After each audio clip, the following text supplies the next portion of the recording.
Okay, so welcome this evening to our special presentation. This would take the place of our normal community Zoom, which is typically a mill customer only event that we hold once a month. It's usually a business related topic or something that will help people grow their fiber business or learn a new skill within this space.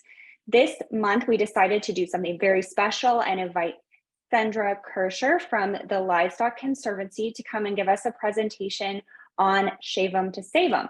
And this is the perfect time of year to do Shave 'em to Save 'em because on one hand, we have all these adorable new lambs flooding all of our social media feeds. So we're thinking about wool. And on the other hand, it's also shearing season for so many of our farmers. So if you are joining us and you are a fiber producer and you are interested in hearing more about participating in the Shave 'em to Save 'em process and program, we're going to talk about that. And if you're joining as a hand spinner or wool appreciator, this will be a great presentation for you too, because this is absolutely dedicated to having amazing wool in your hands. So with that, I'm going to hand over the floor to Cindra. And I think that you have everything set up to be able to share screen. So take it away. Thank you, Hannah. And thank you so much for inviting me tonight. I am super excited to be here, especially because Mary Jean has been really, even though she said it, I'm going to reiterate it. She has been a longtime supporter of Shave 'em to Save 'em and the Livestock Conservancy. And I am just thrilled to be here with you guys tonight. And I'm thrilled for progress that I want to know more about, Mary Jean. I'll have to talk to you a little bit more about that. I read a little bit about your scouring plant project. So I want to get more in-depth details on that later on. But thank you all for joining us tonight and for your interest in learning about Shave 'em to Save 'em and a little bit about the Livestock Conservancy. As Mary Jean and Hannah have both said, I am Cindra Kerscher. I am a program manager with the Livestock Conservancy. And the Livestock Conservancy is the national organization here in the US working to protect and conserve endangered breeds of livestock and poultry. There are about, there are 11 species and more than 150 breeds that we work with. And tonight, of course, we're talking strictly about sheep, but I will give you a little bit of background on the Conservancy as a whole. And I'm going to go ahead and share my screen with you. Okay, so it all started with this beautiful cow. Back in the 70s, the Livestock Conservancy started as a way to conserve this breed of cow, which is the American Milking Devon. And since the 70s, we have taken on more species and more breeds. And we have had a lot of success graduating breeds off of what we call our conservation priority list. And that is our list of endangered breeds, both here in the US and throughout the world. So our mission to protect endangered livestock and poultry breeds from extinction. Again, I already mentioned, but we work with 11 species: cattle, horses, donkeys, goats, sheep, pigs, rabbits, and then 4 poultry: chickens, ducks, geese, and turkeys. So what do I mean by endangered? So when we classify an animal breed as endangered, we are looking at registration numbers, and we do this on an annual basis. So we collaborate with breed associations and the Food Animal Organization, the FAO, to look at annual registrations both here in the US and throughout the world. And so we do that for 24 breeds of sheep in Shave 'em to Save 'em. And so for livestock to be considered critically endangered, which is our highest level of endangerment on our conservation priority list, that means that there are fewer than 200 new animals registered each year. And I believe in Shave 'em to Save 'em, there are 5 critically endangered sheep breeds. So when you think about the size of the US, fewer than 200 new registrations, it's a pretty small number. And some years and some decades, actually, that number goes backwards, which we definitely don't want to see. We want to see those numbers growing. Additional categories on our conservation priority list. So we have the endangered level, which is fewer than 200 registrations. We have the critical level, fewer than 200 registrations. We have the threatened level, which is between 100 and 1,000 registrations per year. And then we have what we call our watch level, which is greater than 1,000, but under 2,500 registrations per year. And like I said, we do actually recover animals. We do graduate breeds off of the conservation priority list.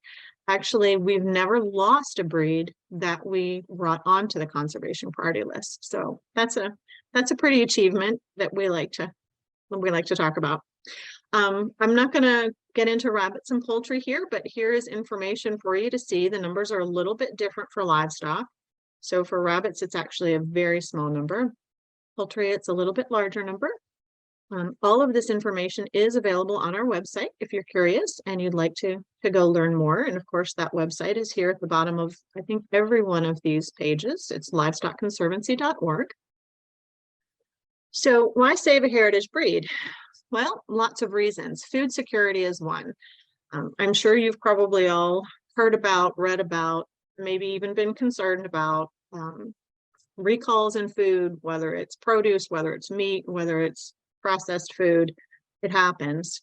And some of it happens because commercial production is a little bit different than mom and pop on the farm production. And sometimes things happen. Sometimes things happen on mom and pop farms too. But the nice thing about having different genetics, and that's what we're saving when we're talking about saving rare breeds, we are saving their genetics.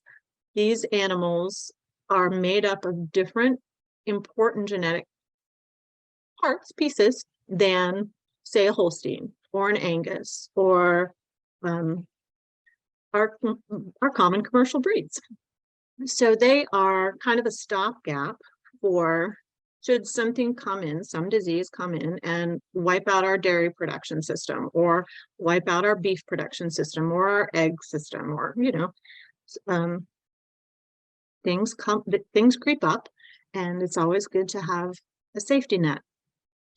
We work with, and I'll touch on this a bit later, but we work with the USDA to actually secure these genetics in a program, through a program called the National Animal Germplasm Unit, or Germplasm Program.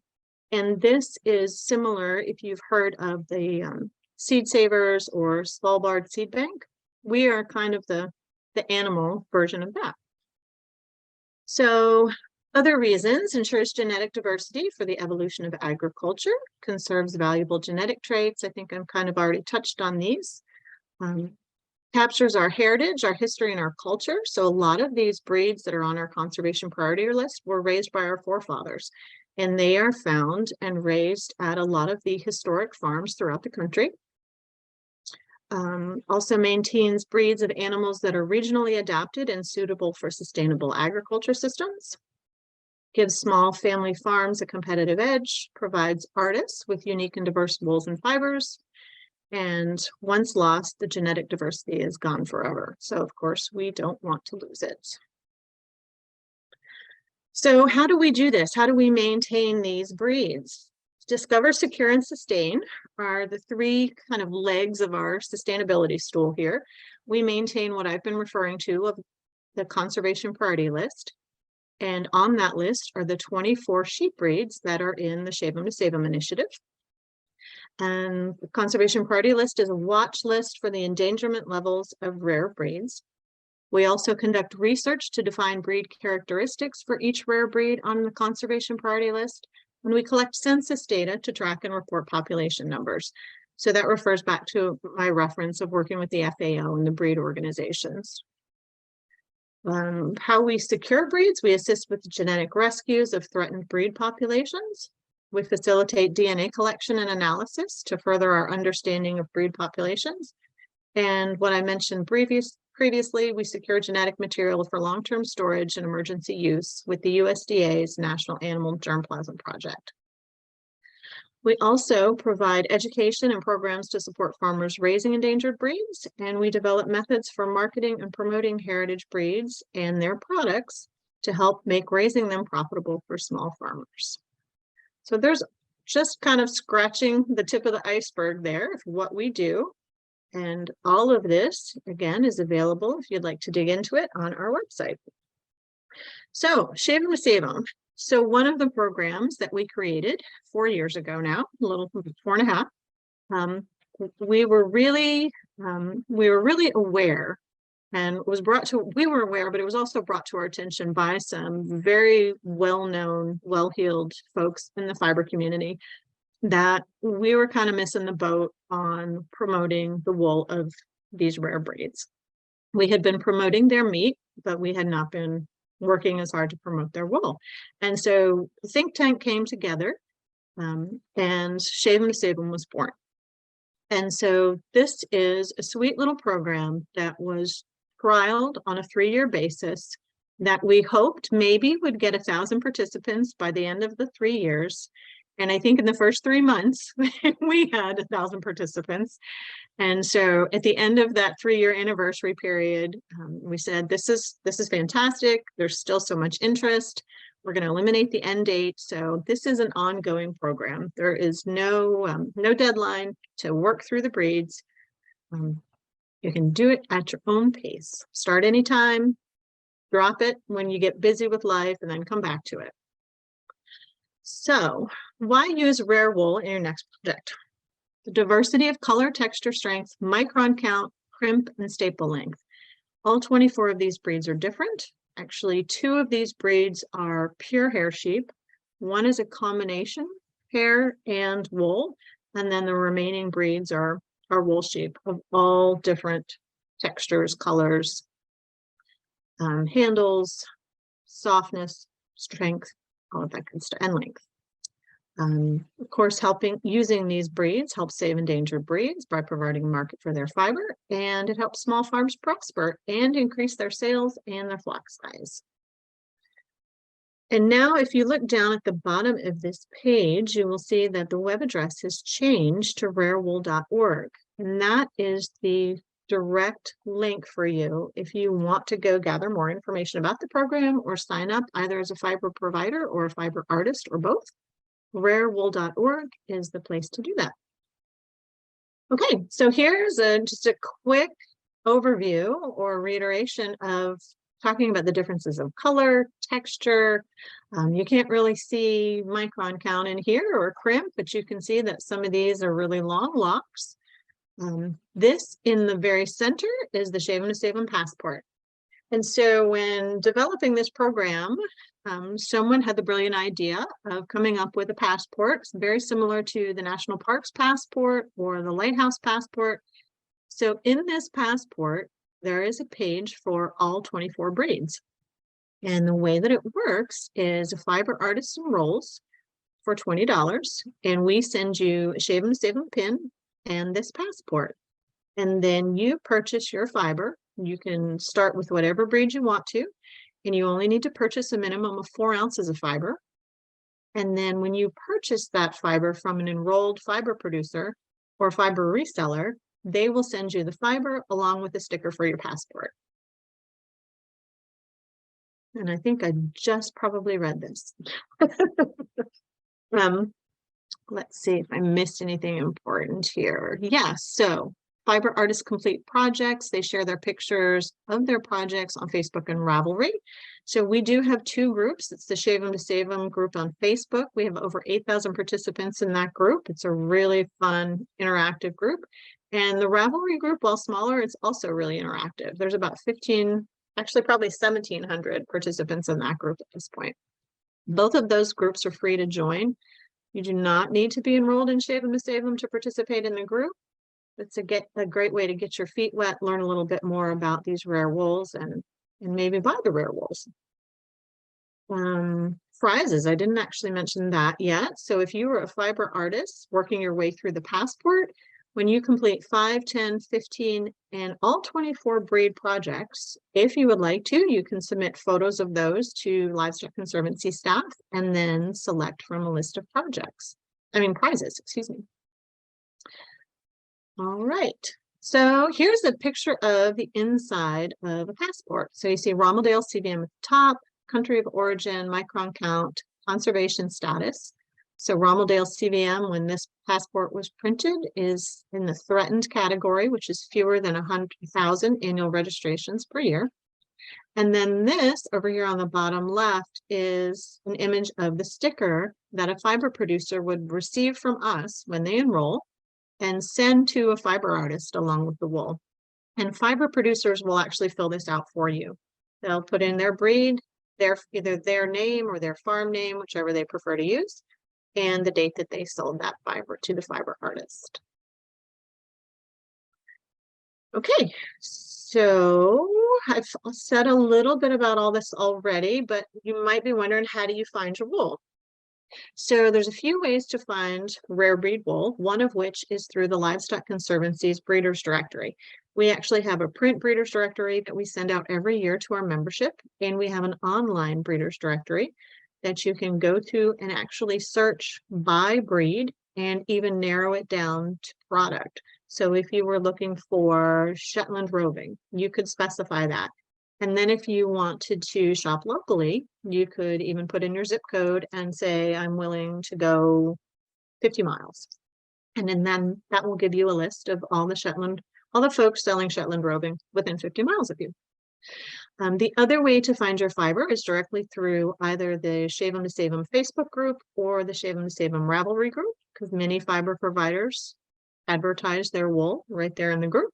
And then, of course, at your local fiber festival. If you're going to a fiber festival this year, maybe just one, maybe more than one, any fiber producer who's participating in Shave 'em to Save 'em usually has a sign at their booth that says they are an official Shave SE2SE, which is our acronym, Shave 'em to Save 'em fiber provider. All right. So how do fiber providers participate in the program? So we have two types of fiber providers in the program. We have both shepherds and we have resellers. So I know a few shepherds in the program that are raising one or two breeds, but then are also buying clips from other farmers who don't participate in having to package fiber, be clean or scour fiber. So we opened up a reseller category for folks like that. So the way that you can become a fiber provider is through Livestock Conservancy membership. And there are many types of membership. I just listed the three kind of entry-level memberships that we offer. $25 a year is our electronic membership. So you would receive our e-news and email blasts that we send out, but nothing paper. That's our environmentally friendly membership. And then $45 a month is our basic membership, where you would also, in addition to the electronic versions of things, you would receive our quarterly print newsletter and our annual report and our print breeders directory. Or you could become a conservation champion for $4 a month. And that is similar to the basic membership, where you receive both the electronic and the paper versions of our publications. Once you become a member, during your membership enrollment, you indicate that you'd like to be a Shave 'em to Save 'em fiber provider, and then you list your breeds and your products in the Livestock Conservancy's Breeders Directory, so that fiber artists can do that search that I just talked about. And then, of course, you can also submit advertising posts through the Shave 'em to Save 'em Facebook and Ravelry groups. All right, so I'm going to kind of scroll through some photos here. Many of you might recognize either the names or the pictures. Some of you might be raising some of these breeds. So these are American breeds of Spanish descent. These are 4 breeds that are nowhere else in the world. If we don't save these breeds here in the US, they're going to be gone.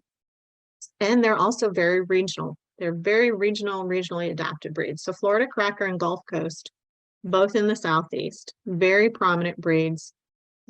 They are very heat tolerant, humidity tolerant, rot tolerant, parasite resistant. They are a really great hardy breed, and they've got some great fiber. Navajo Churro, of course, is regional to the Southwest, and Santa Cruz from the coast of California, from the island of Santa Cruz. Now, I'm not going to get into all of this little detail here, but it's helpful to just kind of look at the photos as we scroll through. I'm going to bypass this detail because I'm going to show you actually where to find it for yourself for free on our website. So we've got some raw wool here, actually raw wool at the bottom, looks like some scoured locks at the top, some spun yarn, some beautiful vests, and a Navajo rug. All right. Additional American breeds of other origin. This is my favorite guy, even though, you know, we're not supposed to have favorites. Parents don't have favorites, right? This is the Hog Island. So Hog Island is actually an island off the coast of Virginia. And this breed of sheep was brought over, well, it wasn't brought over. Numerous breeds of sheep were brought to Hog Island and then kind of abandoned, left to their own devices.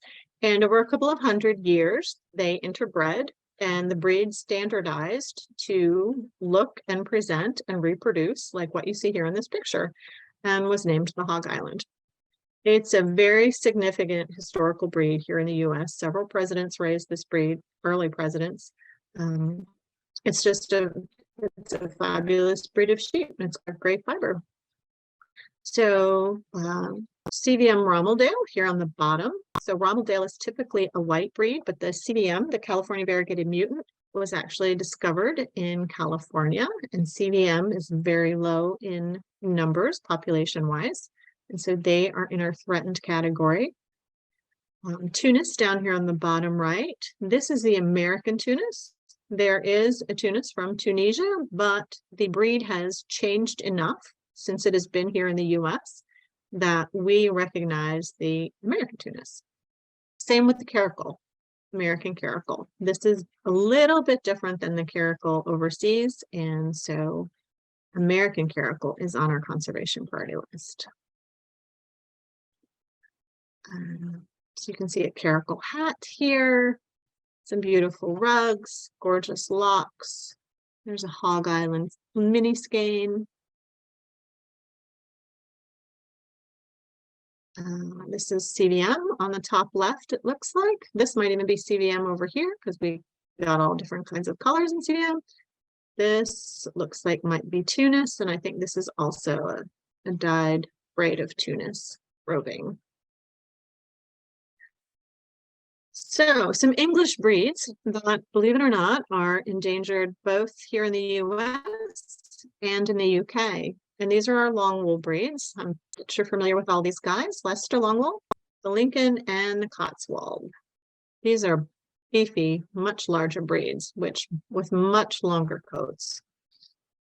And as you probably know, if you've worked with it and dyed it or have purchased dyed locks of this, it's very lustrous.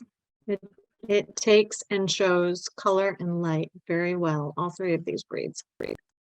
All right, and I can't identify because they are so similar, but that is one of the English breeds locks there.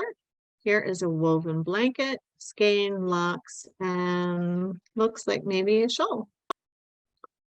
And these are just some of the projects that Shave 'em Save 'em fiber artists have made. And if you join the Shave 'em Save 'em either Facebook or Ravelry group, you will find that there are albums for each breed. And it's actually easier to find this in the Facebook group if you're not opposed to Facebook. But most everyone who submits photos to Facebook, those photos then get also saved into the breed album. So you can pull up the Leicester album and see all of the different projects that folks have made, and that's really fun. It's a great way to find inspiration, and it's just a great way to see what can be done with the fiber. All right, additional English breeds. We have the Clune Forest, we have the Dorset Horn, which is the mascot of UNC Chapel Hill. We have the Oxford and the Southdown and the Shropshire. And these are all medium density down breeds. Nice, big, fluffy, spongy, with a little bit of bounce. And of course, white breeds.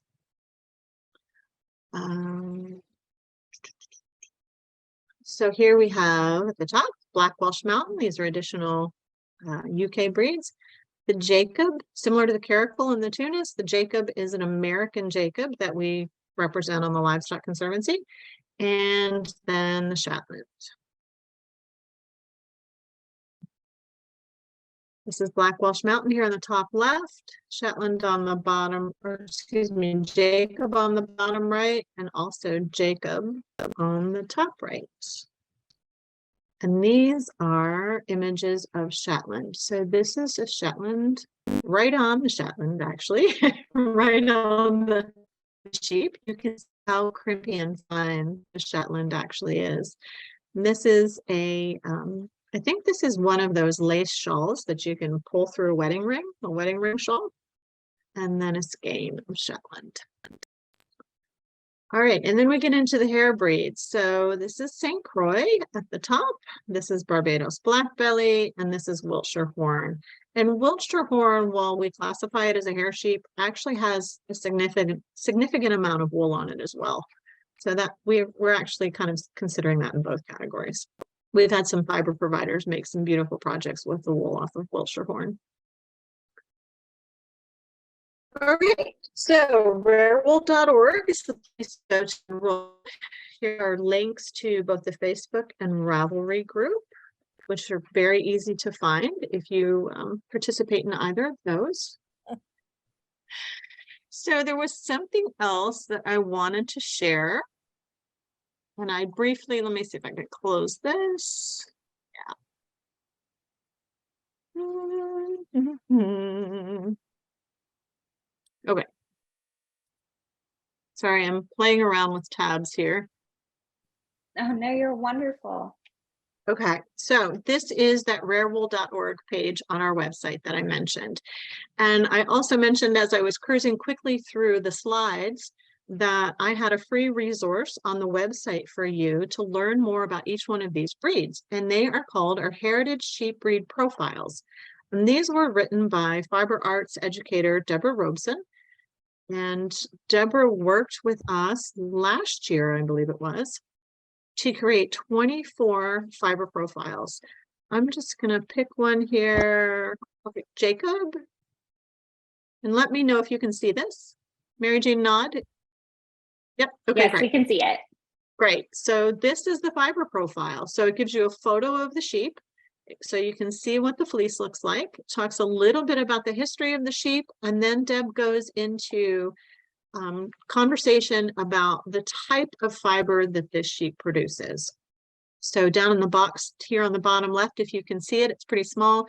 She gives average fleece weight. She gives average staple length, fiber diameter, lock characteristics, and typical colors. And then some of the fiber profiles show lots. Some of them show locks and spun yarn or projects. These were a labor of love, and they have been really, really popular. So you can download these individually. You can download all 24, make a notebook out of it. We've been finding fiber artists really respond really well to these and like them.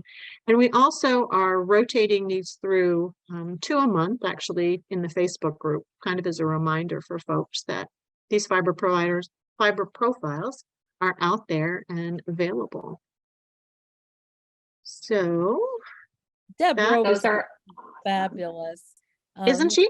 We had an opportunity to work with her on a video series at the Hudson Valley Textile Project with funding we received from Farm Credit East in a ag education grant. So that's an ag lender for farmers to kind of help farmers think about some breeds that are typical here in the Hudson Valley and how they could get involved with them. And Hannah, I believe we have a link to that on our YouTube channel at Bat and Kill, even though it's a Hudson Valley Textile project. And some of your breeds are on there. Cindra, Jacobs and the CVM Ramadale, I think, is included. Not sure. It may be on a fine wool grouping. I think it's both of those. There may be one more, I'm not sure, but I did watch those and they're fabulous videos. They're what are they, like 4 minutes, 2 or 4 minutes long? Right. Yeah, it's not a long commitment. It's no quality like Isabella's professional film crew. It's me and my cell phone and someone who had worked for me who's pretty good at editing videos, and I'm still pretty proud of it. It's not professional quality, but to get Deb Robeson during COVID, her daughter helped film her with her cell phone. And after the whole thing was done and COVID was sort of phasing out, we met up where she lives in Fort Collins, Colorado, near where my daughter lives, and had a wonderful visit and a real good laugh about how we made live videos during the worst of the pandemic and shared it. Thousands of views on that. Yeah, they're great videos. If you haven't seen them, I definitely encourage you to go check those out. Deb has been fantastic to work for. So one of the pieces of Shave 'em Save 'em that I haven't mentioned yet is a fun little thing we do a few times a year. It's called a fiber challenge. So this is additional to the passport challenge. We will do a little short challenge targeted on a specific project. So Deb has done a sock challenge for us. She's done a mitten challenge for us and a sweater challenge. And then we've had a weaving challenge recently with Melissa Weaver Dunning. And then Margaret Radcliffe has taught, hats and scarves, shawls. She did a bodacious bag challenge. And we also had a little felted friends challenge with Teresa Perlyberg from the Nome Schoolhouse in North Dakota. She did a cute little felted sheep project for us. And I'm going to give you guys the very first announcement of our next challenge. Nobody else knows this yet. We are doing a felted locks shawl with Madeline White, who some of you may recognize the name Vegetarian Viking. Yeah, I see Hannah nodding. I'm super excited. Madeline's going to come on and do our next challenge, and that will be in April. So stay tuned for that. If you want to stay tuned, or you want to be notified when that registration opens, or you'd like to hear more information about that challenge, you're welcome to sign up for our monthly e-news. You do not need to be a member of the Livestock Conservancy to receive e-news, but when you get that e-news, you will get notification of things like the fiber challenges. That's awesome. going to be, yeah. That's so cool. And for people who aren't familiar with, it's Madeline, right? Madeline's work. She does these pieces that look like pelts. They look like, full skins, but they're not. They're just felted to look that way. So they're a very sheep friendly and vegan way to use the wool, which is awesome. We did get another question in chat while you were chatting. Doreen asked, do you review the breeds on an annual basis? How frequently is the list updated? Every year. Yep, we do. We do a CPL review. We call it our CPL review. Typically in March, and then we publish the most updated, any changes, if any breed status has changed. We publish the current year's changes in roughly June. So yes, that's an annual process for us. Amazing. And if anyone has any remaining questions, let's go ahead and get them in the chat. That way we can let Cindra go back to her life for the rest of the evening after this incredible presentation. And while you guys are trickling in those last few questions, I do want to just let you know Mary Jean had to duck out. She's headed to her Hudson Valley Textile Project meeting.